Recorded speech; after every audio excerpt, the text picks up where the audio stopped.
माता की वंदे।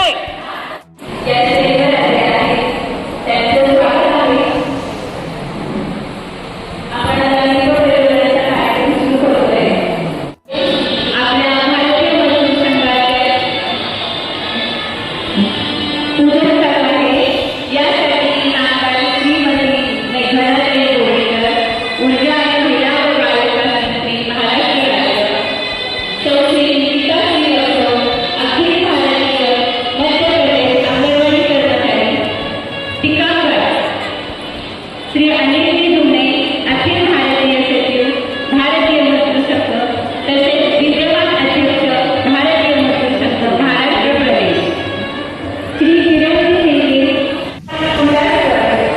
केंद्रीय कार्यकारिणी सदस्य भारतीय मजदूर संघ अंगणवाडी महाराष्ट्र प्रदेश, वरिष्ठ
संगठन की जिम्मेदारी संभालते हुए LLB की परीक्षा भी दे रही है, इसका हमें गौरव है।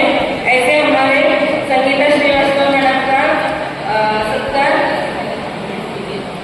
सौ उषाताई पाटील अंगणवाडी सेविकांनी करावा अशी मी त्यांना विनंती करते। उषाताई पाटील।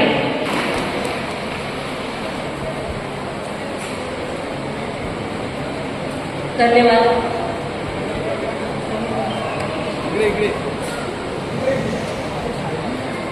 भारतीय मजदूर संघाचा देशभक्त बंधू राष्ट्रभक्त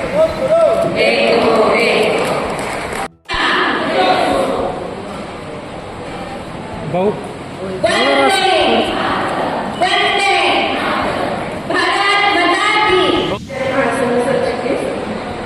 जून 2021 ते 24 भारतीय मजदूर संघाचे महाराष्ट्र प्रदेश कोषाध्यक्ष, मार्च 2024 पत्रकृती अधीक्षक नरेश सरचिटणीस म्हणून जबाबदारी मिळाली आहे। भारत माता की जय। आज आपल्या सातारा येथे भारतीय मजदूर संघ व महाराष्ट्र अंगणवाडी कर्मचारी महासंघाच्या वतीने होत असलेल्या या तिसऱ्या अधिवेशनासाठी उपस्थित आदरणीय अनिल दुन्नेजी खास मध्य प्रदेशमधून आपल्या सगळ्यांना मार्गदर्शन करण्यासाठी आलेल्या संगीताताई श्रीवास्तव, किरणजी मुलगी, श्रीमानजी कुडासकर, श्री बाळासाहेबजी भुजबळ, रामरावजी गोडे, रवींद्रजी माने, ॲडव्होकेट सावंतजी, या ठिकाणी उपस्थित असलेले आमचे सिव्हिल सर्जन, महिला बाल विकासचे डेप्युटी सीओ, आपल्या भारतीय जनता पार्टीच्या नगरसेविका सिद्धीताई पवार, वनिताताई सावंत, उषाताई पाटील, स्मिताताई पानसे, खास पुण्याहून माझ्यासोबत आलेल्या डॉक्टर अंजलीताई मोकळे, उपस्थित सर्व मान्यवर आणि मोठ्या संख्येने जमलेल्या सर्व अंगणवाडी ताई। खरं तर प्रास्ताविकामध्ये सांगितलं की आपुलकीने मी वेळ दिला, ऐकून घेतलं, सगळ्याच लाडक्या बहिणी किंवा आपापल्या परीने आपल्या आपल्या कार्यक्षेत्रामध्ये देशसेवेसाठी समाज सेवेसाठी योगदान देणाऱ्या सगळ्या माझ्या बहिणी ह्या माझ्या कुटुंबातला घटक आहे. अशाच पद्धतीने मी विचार करत असताना त्यांच्यासाठी जे काही करता येईल ते करण्यासाठी नेहमीच मी तत्पर असते. आणि आज त्याच ठिकाणी आपल्या ह्या अधिवेशनासाठी मी आलेले जी बैठक माझ्या दालनामध्ये झाली, त्या बैठकीमध्ये आपल्या सगळ्यांच्या मागण्या ज्या आहेत त्या मागण्यांची सखोल चर्चा झाली. ज्या पद्धतीने आपल्याला काही स्वरूपी राज्य सरकारमध्ये कर्मचारी म्हणून सामावून घेण्यात यावे ही आपली मागणी आहे.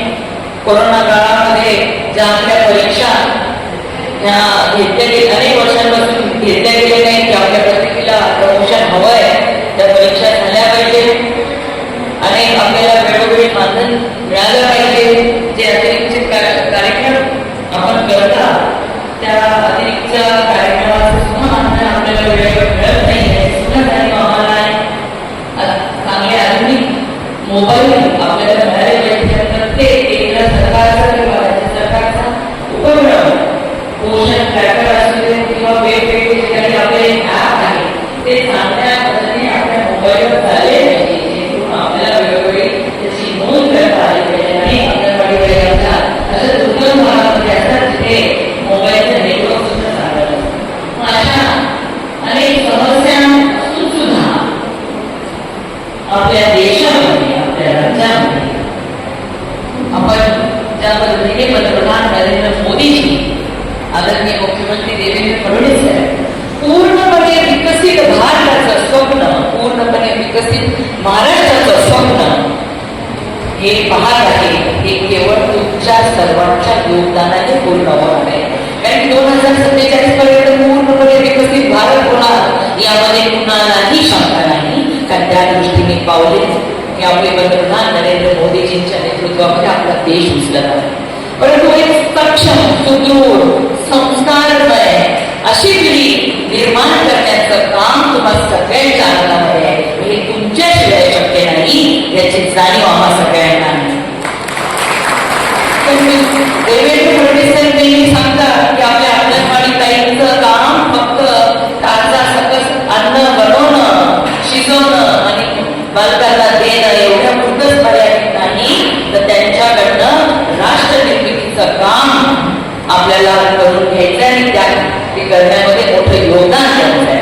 कारण आज देशामध्ये माता मृत्यू, बालमृत्यू, कुपोषण म्हणजे आज महाराष्ट्र हा दिवसेंदिवस प्रगती करत चालला आहे. ते आमचे सिव्हिल सर्जन आहेत तेही सांगू शकते की आज देशामध्ये 90 माता मृत्यू होतात वर्षाला. आपल्या राज्यामध्ये आपण 30 माता मृत्यू 30ची संख्या झालेली आहे. थोड्या टप्प्याटप्प्याने आपल्याला ही शून्यावर आणायचे. आणखी गरोदर माताची काळजी घेण्याचं काम सुद्धा तुम्ही सगळ्याजणी आपुलकीने करत असता. जशी काही ती आपली बहीण आहे, जशी काही ती आपली लेक आहे, अशा पद्धतीने तिला पूर्णपणे चांगलं कसं तिचं बाळंतपण व्हावं, तिचं होणारं बाळ चांगलं व्हावं यासाठी तुम्ही चांगल्या पद्धतीने तिला सांगत असता. त्याच पद्धतीने ज्या अंगणवाडीमध्ये आपल्या येणाऱ्या बालकांना सुद्धा पोषक आहार मिळावा, त्याला चांगला संस्कार मिळावे, त्याला अवघड बाळांची ओळख करून देण्यापासून या देशाचा सुदृढ असा बालक तयार व्हावा यासाठी तुम्ही योगदान देत असता. त्या सगळ्यांची जाणीव आहे.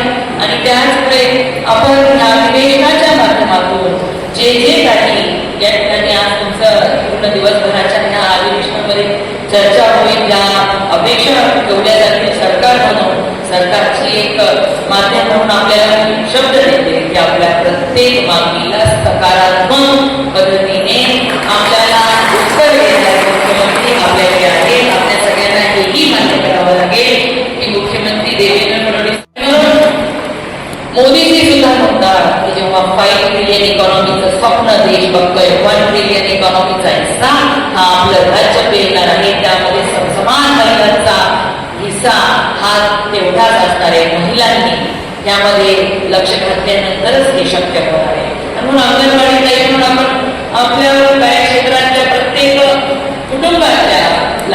महिलांपासून गरोदर मातांचं काळजी घेण्याचं जे महान काम करत आहे, निश्चितच राष्ट्रहिताचं हे काम आहे. आणि म्हणून कामगार हित जपण्याबरोबरच राष्ट्रहित सुद्धा आपल्या देशाच्या प्रगतीमध्ये आपण कोणत्या ना कोणत्या माध्यमातून हातभार लावू शकतो, हाही विचार आपल्या सर्वांच्या मनामध्ये सगळ्यात पहिले. म्हणून एवढं मोठं चांगलं काम आपण भारतीय मजदूर संघाच्या सोबत राहून करत आहात. आपल्या ज्या ज्या अडचणी असतील त्या सोडवण्याचा शब्द आपल्याला या निमित्ताने देते आणि आपल्या सगळ्यांना विश्वास देऊ इच्छिते की आपल्या सगळ्यांना आनंदी समाधानी ठेवण्यानंतरच त्या राज्यातील बालक सुद्धा आनंदाने मोठे होतील याची जाणीव आम्हाला आहे. आपण निश्चित राहा. आपल्या ज्या ज्या मागण्या आहेत त्या पूर्ण करण्यासाठी मी आपल्यातील एक म्हणून निश्चितच मुख्यमंत्री महोदयाच्या पाठीशी लागून आपल्या सगळ्या अडचणी दूर करून एक हा शब्द देते आणि माझे 2 शब्द संपवते. धन्यवाद. जय हिंद, जय महाराष्ट्र. अधिवेशनाच्या निमित्ताने उपस्थित असलेल्या या अधिवेशनाच्या उद्घाटनाचे प्रमुख पाहुण्या नामदार सौ पवारताई आणि सेविका आणि सहाय्यक भगिनी, आपल्या या त्रैवार्षिक अधिवेशनामध्ये आपल्या सगळ्यांचं मी मनपूर्वक अभिनंदन करतो. अत्यंत उत्साहपूर्ण वातावरणामध्ये आपल्या या अधिवेशनाचा उद्घाटन समारंभ संपन्न होतोय. या अधिवेशनाला श्रीमती प्रेरणाताई बोर्डीकर या आल्या आणि त्यामुळे या अधिवेशनाचं महत्व देखील वाढलं की सरकारच्या मंडळाच्या मंत्र्यांच्या विभागाने देखील आपल्या अधिवेशनाची या ठिकाणी दखल घेतली आणि आपल्या प्रश्नांची चर्चा देखील या ठिकाणी केलेली आहे.